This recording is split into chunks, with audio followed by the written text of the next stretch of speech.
n'ont pas même entendu dire qui est un Saint-Esprit.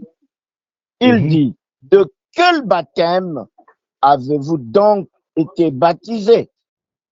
Ils leur répondirent, du baptême de Jean. Alors Paul dit, Jean a baptisé du baptême de repentance, disant au peuple de croire en celui qui venait après lui, c'est-à-dire en Jésus-Christ. Sur ces paroles, ils furent baptisés au nom du Seigneur Jésus lorsque Paul leur eut imposé les mains.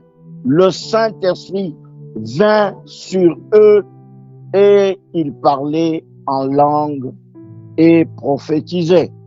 Ils étaient en tout environ 12 hommes, parole du Seigneur. Chers frères et sœurs, que Dieu bénisse sa parole. Nous voulons parler de mystère révélé de la personne du Saint-Esprit. Et ici, curieusement, dans ce passage que nous venons de lire, l'apôtre Paul, pendant son voyage missionnaire, il est parti de Corinthe jusqu'à Éphèse. Curieusement, arrivé à Éphèse, l'apôtre Paul trouve qu'il y avait des disciples. La Bible les appelle très bien quelques disciples. Quelques disciples. C'est-à-dire les gens qui avaient reçu la parole de Dieu, qui étaient même au niveau des disciples. Il leur dit, avez-vous reçu le Saint-Esprit quand vous avez cru? Une réponse qui attire mon attention de ces disciples. Ils leur répondent à l'apôtre Paul, nous n'avons pas même entendu dire qui est un Saint-Esprit. Chose grave, chose terrible.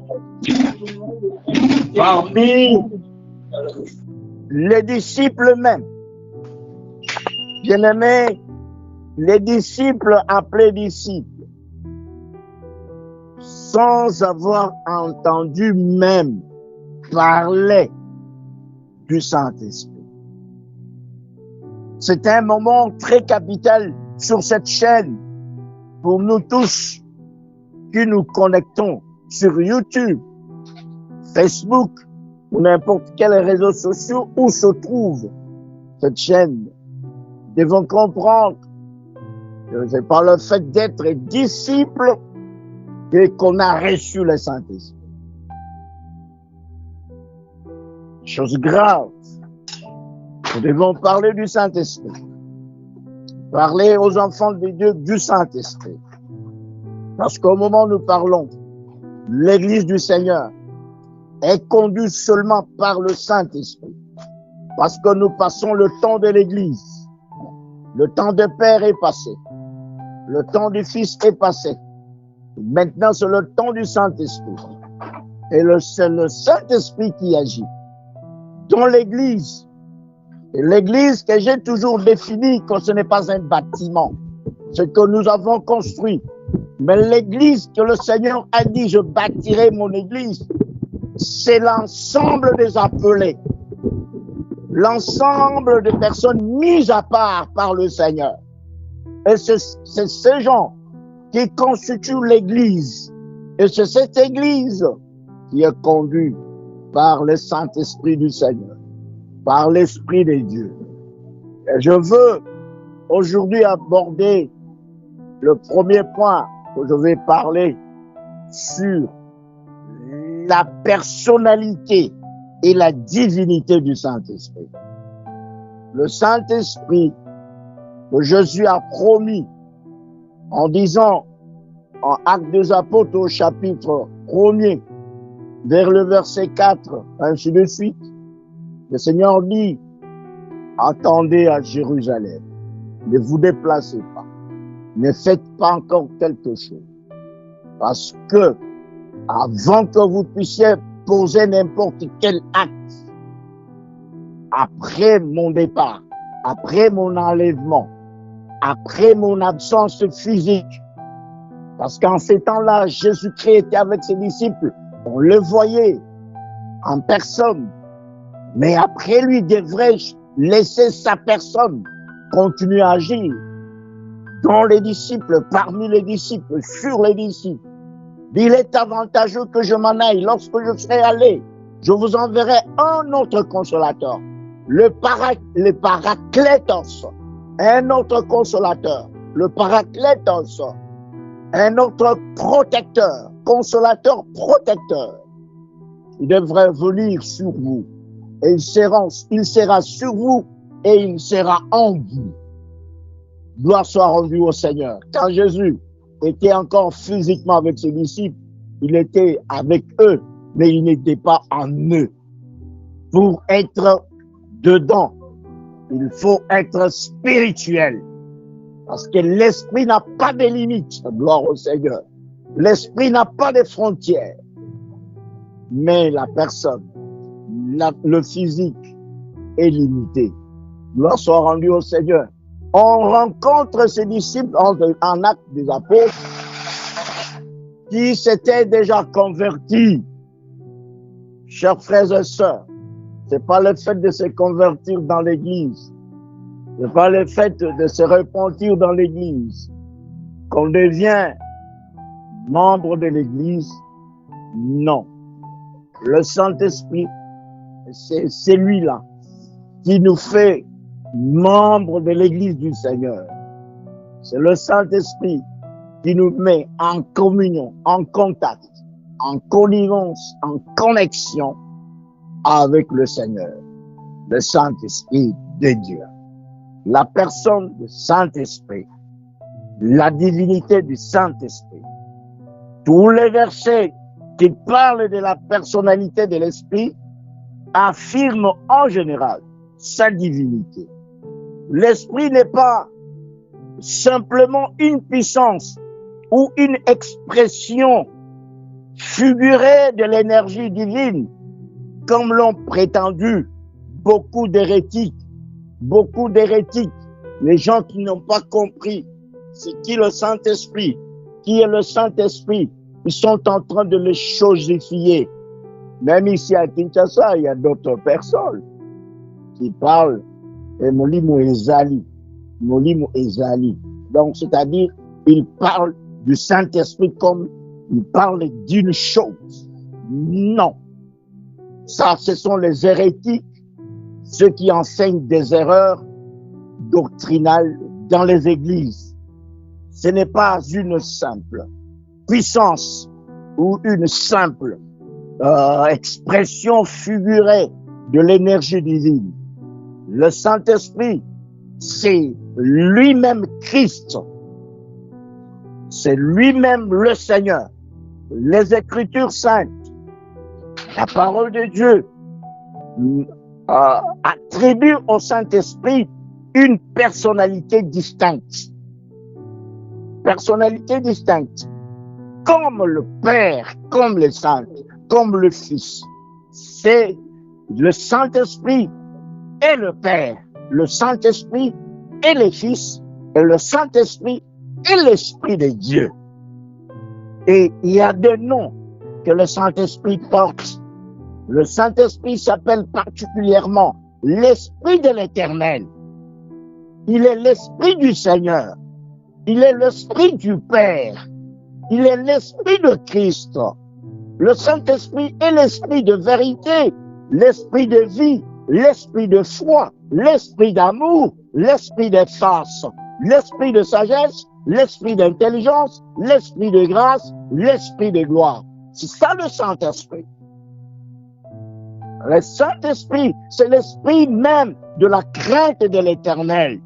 C'est l'Esprit des conseils, l'Esprit de vaillance, l'Esprit de connaissance.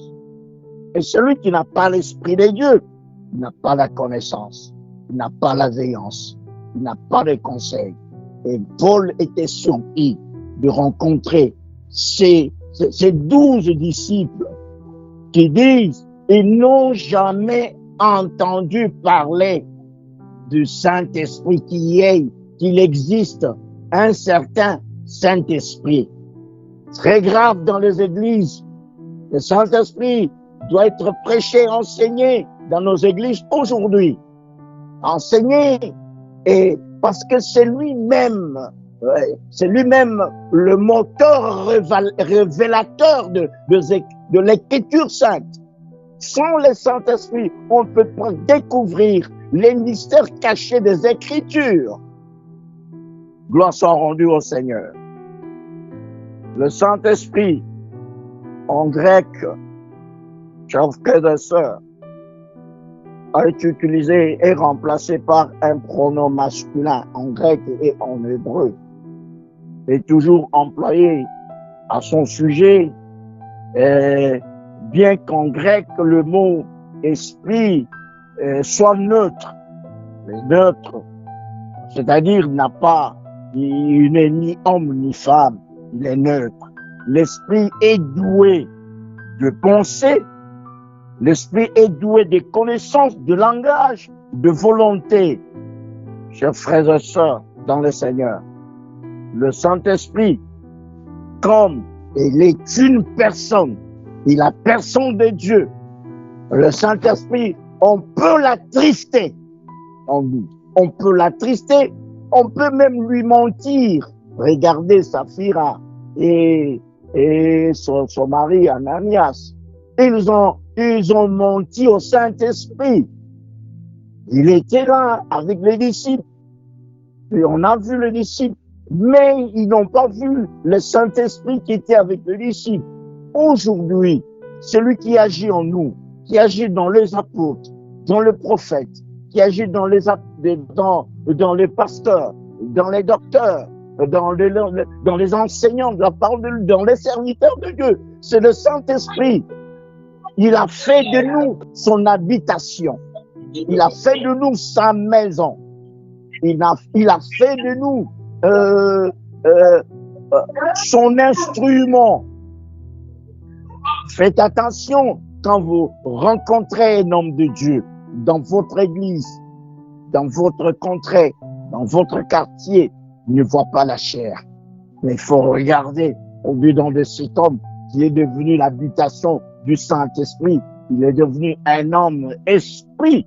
Il n'est plus un homme charnel. Le mystère du Saint-Esprit, c'est le fait d'habiter dans un homme. Un grand mystère. Esprit qui habite en nous. Et la Bible déclare, il sera parmi vous et en vous. Ce que Jésus dit, ce consolateur, ce paraclétos, il sera en vous et parmi vous. C'est-à-dire la divinité de Dieu est en nous. C'est par le Saint-Esprit. C'est pourquoi il faut le recevoir. Il y a les gens qui ne l'ont pas reçu, comme ces 11 disciples, ces 12 disciples plutôt, qu'on a écrit en Actes des Apôtres, qui étaient là, en train de prier dans des synagogues. Ils étaient là dans l'assemblée, avec les autres, mais sans le Saint-Esprit. Heureusement, le Seigneur leur a accordé la grâce par l'apôtre Paul qui les a vus, en leur posant la question, depuis que vous avez cru, avez-vous déjà reçu le Saint-Esprit? C'est notre prière de ce soir. C'est notre prière de ce soir, chers frères et sœurs. Sur cette plateforme, nous devons nous poser la question, vous et moi, ensemble. Est-ce que nous parlons de la parole de Dieu? Nous parlons de tout ce qui est de Dieu. Nous allons à l'église. Est-ce que nous avons déjà reçu le Saint-Esprit?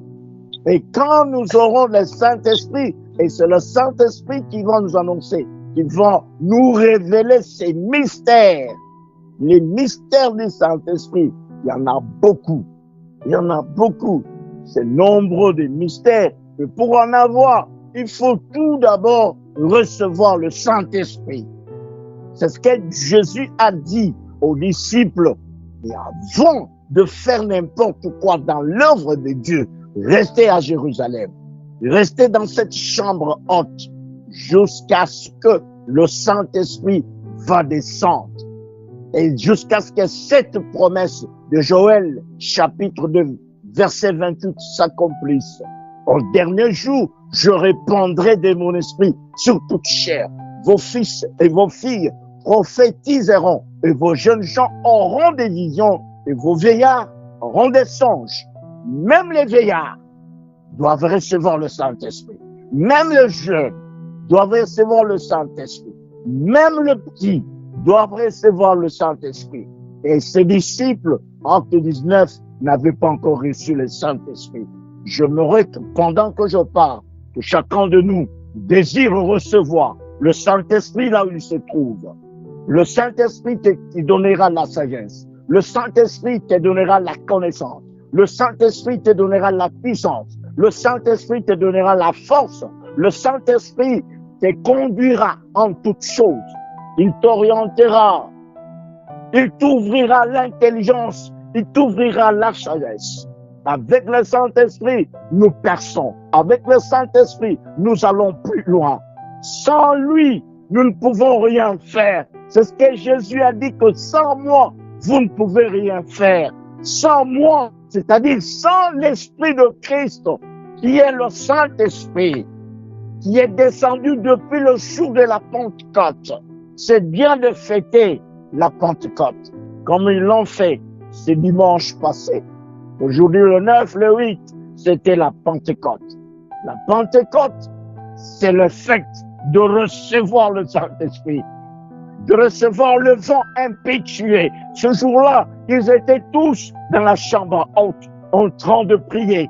Après que Jésus ait été élevé au ciel, ils sont restés sans quelqu'un d'autre qui pouvait les consoler, qui pouvait les orienter, qui pouvait les instruire, qui pouvait encore les enseigner. Écoutez, ils sont restés en nombre de 120 dans cette chambre haute pendant 10 jours sans Jésus, pendant 10 jours sans consolation, pendant 10 jours sans protection, parce que le Saint-Esprit nous protège. Le Saint-Esprit est protecteur. Le Saint-Esprit est capable de te sécuriser et sécuriser ta vie, sécuriser et sécuriser ton travail. Là où toi, tu n'es pas charnellement, le Saint-Esprit est là. Et si ce Saint-Esprit est en toi, frères et sœurs, bien-aimés dans le Seigneur, même si on peut comploter contre toi, rien ne peut arriver. Ils sont restés dans la chambre haute, selon ce que le Seigneur leur avait donné comme instruction. Restez à Jérusalem. Attendez, attendez, attendez, parce qu'il viendra une puissance, descendra sur vous. Le Saint-Esprit vous saisit. Le Seigneur, mettez-moi à Jérusalem, en Judée, en Samarie et jusqu'aux extrémités de la terre. Même pour témoigner la parole de Christ, il faut le faire avec le Saint-Esprit. Il nous poussera à témoigner la grandeur de Jésus-Christ. Il nous aidera à enseigner la puissance et la profondeur, le mystère de Christ. Parce que c'est lui qui nous ouvre l'intelligence. C'est lui qui nous ouvre la connaissance. Parce que l'Esprit du Seigneur connaît mieux le Seigneur que nous. Et pour connaître mieux le Seigneur dans notre vie, il faut avoir le Saint-Esprit. Parce que c'est le Saint-Esprit qui va nous révéler qui est Christ. Et Christ l'a dit dans la parole. Quand il enseignait, il dit, je veux m'en aller. Le Saint-Esprit vous sera donné. Et il vous annoncera ce qui est de moi. Et il prendra ce qui est de vous pour me les annoncer aussi. Gloire soit rendue au Seigneur. Ce soir, je veux que nous puissions élever le Saint-Esprit. Élever le Saint-Esprit dans nos vies. Sans le Saint-Esprit, nous ne pouvons rien. Je veux que chacun de nous demande la puissance et surtout la plénitude du Saint-Esprit. Si tu ne l'as pas encore reçu, demande recevoir le Saint-Esprit. Demande que tu reçoives le Saint-Esprit. Si tu es convaincu que le Saint-Esprit te conduit et c'est lui qui te révèle toutes choses, tu vas demander la plénitude du Saint-Esprit. Que la plénitude du Saint-Esprit soit permanente. La Bible déclare, je pense, en Éphésiens ou en Philippiens, que ne vous enivrez pas du vin. C'est de la débauche, mais au contraire, soyez remplis du Saint-Esprit. Quelqu'un peut être rempli du Saint-Esprit. Le Saint-Esprit peut remplir ton être, peut remplir ta vie. De telle sorte que toi, tu n'es plus un homme ordinaire. Et tu es capable de dire que ce n'est plus moi qui vis, mais c'est Christ qui vit en moi. Christ peut vivre en nous que par le Saint-Esprit, que par son esprit. Chers frères et sœurs, bien-aimés dans le Seigneur, ce soir, nous avons une requête de recevoir le Saint-Esprit. Dit demander le Saint-Esprit, il vous sera accordé. Vos pères, méchants qu'ils sont, vous leur demandez du le serpent, vous leur demandez le poisson, ils ne vous donnent pas de contraire, mais à combien plus forte raison, votre Père Céleste, qui vous aime tant, vous privera le Saint-Esprit. C'est le Père qui donne le Saint-Esprit. Au nom de Jésus-Christ, tout ce que nous demandons, au nom de Jésus, il accomplit dans notre vie. Je veux que ce soir, vous et moi, nous qui croyons, nous qui sommes convaincus que j'ai reçu le Saint-Esprit, je marche avec le Saint-Esprit. Nous allons prier pour que nous soyons remplis du Saint-Esprit. Alors écoutez, David dit en Psaume 23 que ma coupe déborde. Alléluia. Que le Saint-Esprit déborde en nous. Qu'il déborde, qu'il monte, qu'il nous conduise. Il est un grand protecteur. Alléluia. Il nous protège. Le paraclétos vous dit protecteur, consolateur. Il est celui qui prend ce que nous avons, et il parle en notre faveur auprès de Dieu. C'est ça le travail du paraclétos. Un paraclétos, c'est comme un intercesseur. Il intercède avec des suppurs inexprimables auprès de Dieu. Alléluia. Là où toi tu es dans la faiblesse, le Saint-Esprit brille à ta place. Pendant que tu es cloué au lit avec la maladie, l'Esprit qui est en toi est capable de prier pour toi, pour ta guérison, pour ta libération. Pendant que tu n'as plus de mots, l'Esprit de Dieu a des mots. Il parle à Dieu avec des soupirs inexprimables. Ce que l'homme ne peut pas exprimer, le Saint-Esprit le fait. Et le Saint-Esprit prend nos paroles, il prend nos prières, il les transmet auprès de Dieu, auprès de Jésus-Christ. Et il prend des réponses qui sont près du Seigneur Jésus et nous les donne. Gloire soit rendue au Seigneur. Le mystère révélé de la personne du Saint-Esprit. La personne du Saint-Esprit, c'est la personne de Christ lui-même. Entre Dieu, le Fils et le Saint-Esprit, il n'y a pas de différence. Il n'y a que des dispensations. Il a agi dans le temps comme le Père. Il a agi dans le temps comme le Fils pour sauver. Et aujourd'hui, il n'est plus Père, il n'est plus Fils, mais il est Saint-Esprit en nous. Gloire soit rendue au Seigneur. Gloire soit bénie au Seigneur.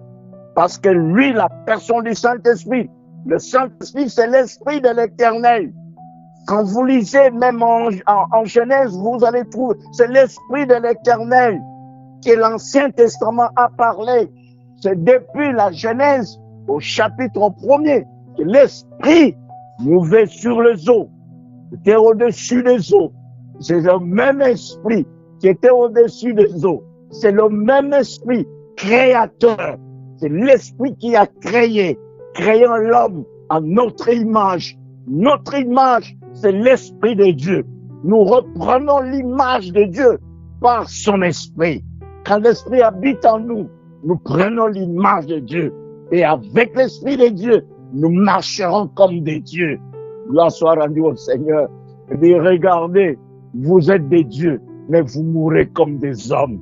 Il y a beaucoup de gens qui sont ignorants, qui ne savent pas que nous sommes esprits, qui ne savent pas que nous sommes des dieux. Vous êtes des dieux, parce que l'Esprit de Dieu habite en vous. Oh, gloire soit rendue au Seigneur. Bien-aimés dans le Seigneur, que Dieu soit loué. Je préfère que pendant ce temps, avec ce que nous venons d'écouter, je veux que nous puissions prier de deux façons. Là où tu es, si tu doutes et tu n'as pas encore reçu le Saint-Esprit, ouvre ton cœur, demande à Dieu, parce que lui-même a dit que nous pouvons demander son esprit, nous pouvons demander l'Esprit de Dieu, nous pouvons demander le Saint-Esprit. Il faut demander à Dieu que donne-moi ton esprit. Je veux recevoir ton esprit. Je ne veux pas être semblable à ces 12 disciples de Jean qui avaient accepté, qui se sont repentis, qui ont accepté Christ par argent, mais sans recevoir le Saint-Esprit. Sans le Saint-Esprit, c'est difficile. Jésus, quand il reviendra pour prendre l'Église, il sera dans le nuée. C'est seulement ceux qui ont son esprit qui iront en sa rencontre pour rencontrer le Seigneur. Ils iront rencontrer le Seigneur par l'Esprit. Je veux maintenant que nous puissions prier. Chers frères et sœurs, nous entrons dans la prière. Ouvrons nos cœurs. Cher Saint-Esprit, il est notre chair, parce qu'il est notre consolateur. Tu as des problèmes, le consolateur est là. Tu as des questions, le consolateur est là. Lui. Et maintenant, je remets le micro pour la prière